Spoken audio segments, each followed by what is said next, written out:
Praise the lord. ఈరోజు వాక్య భాగం యోహాను రాసిన మొదటి పత్రిక 2వ అధ్యాయము 16వ వచనం. లోకములో ఉన్నదంతయు అనగా శరీరాశయు, నేత్రాశయు, జీవపుడంబమును తండ్రి వలన పుట్టినవి కావు, అవి లోక సంబంధమైనవే. ఈరోజు ఈ వాక్య భాగం ద్వారా దేవుడు మనతో మాట్లాడుతూ ఉన్నారు. సో ఈ నేత్రాశ అనేది లోక సంబంధమైందే, అది తండ్రి వలన పుట్టింది కాదు. మన కంటి కొరకు బైబిల్లో మనం చూస్తే కనుక, నీ దేహంనకు దీపము నీ కన్నే కనుక నీ కంటిని జాగ్రత్తగా కాపాడుకో, నీ కన్ను చెడిందైతే నీ దేహం అంతా చెడిందై ఉంటుంది అని బైబిల్ చాలా స్పెసిఫిక్గా చెప్పడం మనం చూస్తూ ఉన్నాం. మనం చాలాసార్లు ఏసై నమ్ముకున్న తర్వాత చాలా వాటిని విడిచిపెడతాం, కానీ నేత్రాశను జయించాం. చూసిన ప్రతిదీ నాకు కావాలి, ఎదురింటి వాళ్ళకి ఇచ్చింది, పక్కింటి వాళ్ళకి ఇచ్చింది ప్రతిదీ నాకు కావాలి, మన కన్నులకి ఇంపుగా కనబడిన ప్రతిదీ నాకు కావాలి అని కోరుకుంటాం.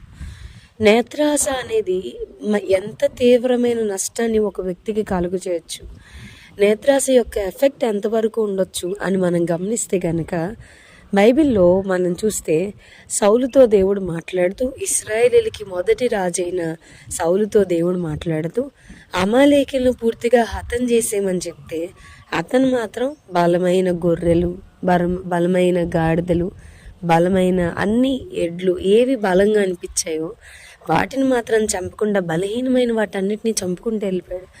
ఇవి ఇంత బలంగా ఉన్నాయిగా, ఎందుకు చంపాలి?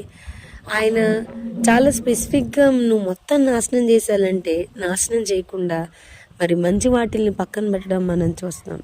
చివరాఖరికి ఏం జరిగింది అంటే, సౌలు తన జీవిత ఎండింగ్లో అట్ ది ఎండ్ ఆయన అమాలేకీయుడి చేతిలోనే మరి చనిపోవాల్సి వచ్చింది కదా. నేత్రాశ చాలా ప్రమాదం. అట్ ది సేమ్ టైం దేవుడు ఇశ్రాయేలీల్ని ఎరుకో కోటగోడలు కూలిపోయి ఎరుకోని స్వాధీనం చేసుకునేలా చేయకముందు ఆయన చాలా స్పెసిఫిక్గా చెప్పారు, ఇది శపితమైన పట్టణం, అందులో ఉన్న బంగారం, వెండి, పట్టు వస్త్రాలు ఏవి కూడా మీరు తీసుకోవద్దు అంటే, అందరు వెళ్ళి యుద్ధం చేస్తుంటే మనోడు మాత్రం ఆకాను బంగారం చూసి ఆగిపోయాడు, వెండి చూసి ఆగిపోయాడు, పట్టు వస్త్రాలు చూసి ఆగిపోయాడు. తన అడుగు ముందుకు వేయలేదు. ఆ వెండిని, ఆ బంగారాన్ని, ఆ పట్టు షీనార్ వస్త్రాన్ని తీసుకొచ్చి గుడారంలో దాచుకున్నాడు. తనకున్న నేత్రాశ ఏం చేసుకున్నాడు వాటిలతో అనేది సెకండరీ, అసలు ఏమి యూజ్ అవ్వలేదు. తను చేసిన దానికి ఆకాను, అతని కుటుంబం, అతనికి కలిగిందంతా కూడా నష్టపోయేలాగా మనం చూసాం. వాళ్ళు రాళ్ళతో కొట్టబడి చంపబడ్డం, దానికి ఆకోరు లోయ అని పేరు పెట్టడం మనకి తెలుసు. అట్ ది సేమ్ టైం లోతు గారి భార్య, మరి బైబిల్ చాలా స్పెసిఫిక్గా చెప్తుంది, ఆ మైదాన ప్రాంతాలను దేవుడు అగ్ని చేత కాలుస్తున్నప్పుడు, అగ్నిగంధకాల చేత కాల్చకముందు లోతు తడువు చేయడం దేవుడు చూసి లోతుని కనికరించాడు అని వాక్యం చెప్తుంది. తడువు చేశాడు కానీ దేవుడు కనికరించాడు.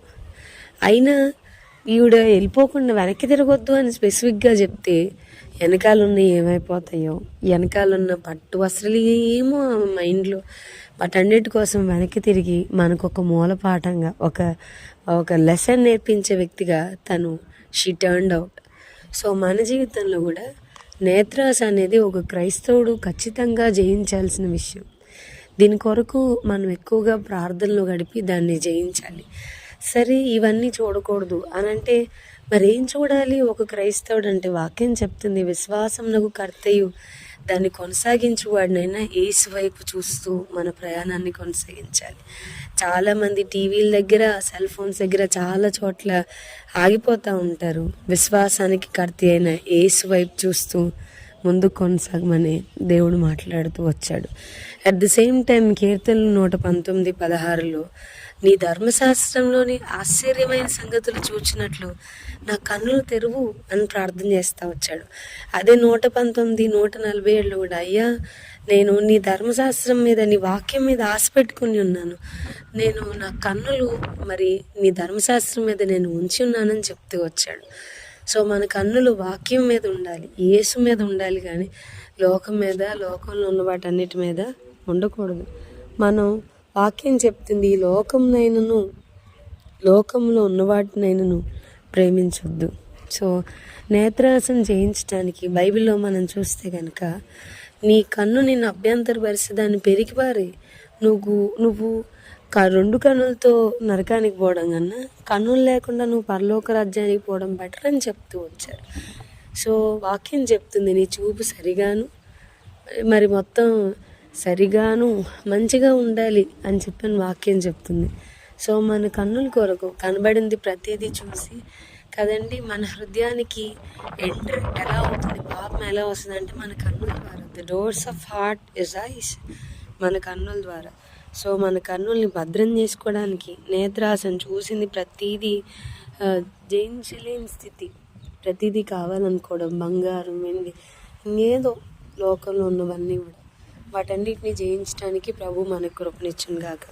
ప్రార్థన చేసుకుందాం. ప్రభువా, ఈరోజు వాక్య భాగం ద్వారా మీరు మాతో మాట్లాడినందుకు వందనాలు.